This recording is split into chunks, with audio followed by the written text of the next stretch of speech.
Hello, everybody, and good evening. It's that time for our wild and crazy live of the night. Hot mess. I told you that before we started this whole thing.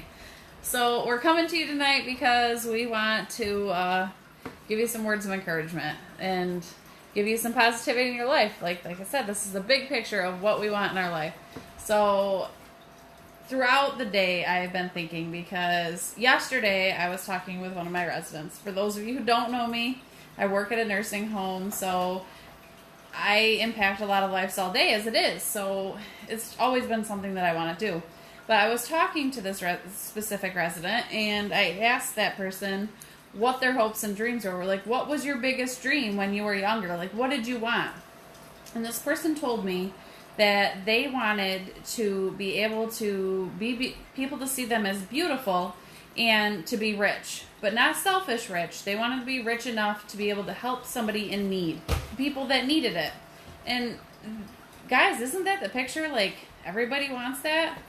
And I thought it was such an amazing thing because here you could really wish for anything in your life, and this person wanted to give back to somebody, and it really struck home to me. And then it made me think, because she's in a nursing home, guys, and this was her biggest dream. So throughout her life, her biggest dreams weren't fulfilled. And as sad as it is, you go to a nursing home for a majority of, you get one reason. You're there because it's your final home. So it not only did it strike, it hit me hard because I wasn't really mentally prepared for what she was going to say to me.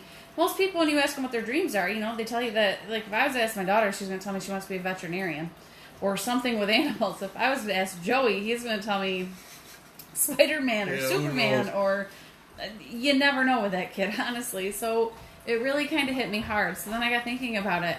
I don't want to be that person when I get older that I'm sitting in a nursing home saying, I wish that I would have fulfilled my biggest dreams, because we are all capable of fulfilling our dreams. Like, we are the ones that are able to change our destiny and make our life what it is. Like, we are all capable of doing something huge, no matter what. Like, we are the ones that hold ourselves back, if anything.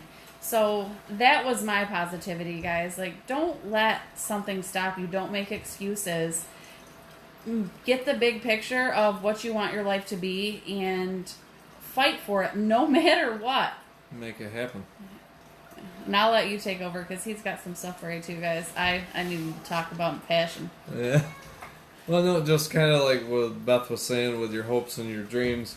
Les Brown was talking about a little story of a Chinese bamboo tree. This bamboo tree stays underground after you plant it for 5 years. It doesn't even break the surface of the soil. So, you got to go out, you got to water it, you got to fertilize it, you got to nurture this bamboo tree that you can't even see. It's under the surface. But you know that in 5 years, you're going to have a bamboo tree. That's your dreams. That doesn't happen overnight, but you got to continually fuel them and nurture them, or you're not going to have any dreams. And the funny thing with this Chinese bamboo tree is, after 5 years of being nurtured and watered every day, it breaks through the surface of the ground. Once it breaks through the surface of the ground, it grows 90 feet in 5 weeks.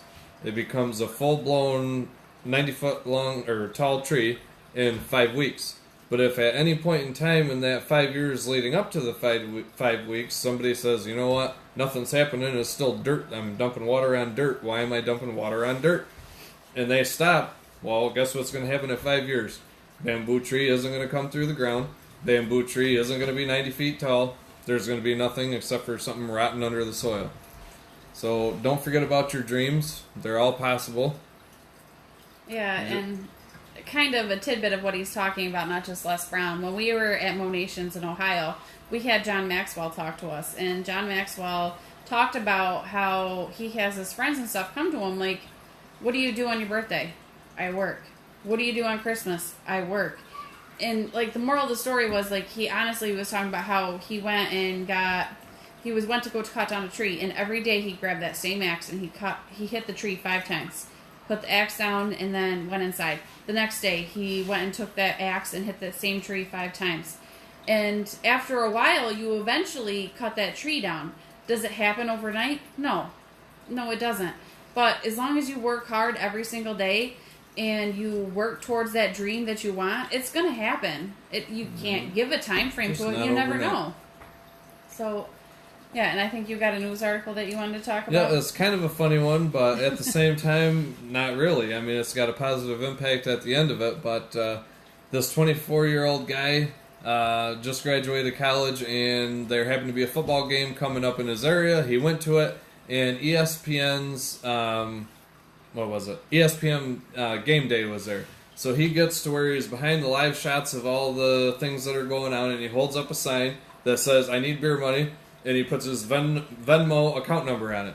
So that was the end of that. He goes into the game, then all of a sudden his phone starts blowing up. And from the time the college game day happened and he had his Venmo broadcast live across ESPN, to the time he gets inside, he's got $1,000 in his Venmo account. So he's sitting there going, okay, well, all I wanted was some beer money, so I can't take this $1,000. So he says, I'm just going to take enough for a 24-pack of Busch Light.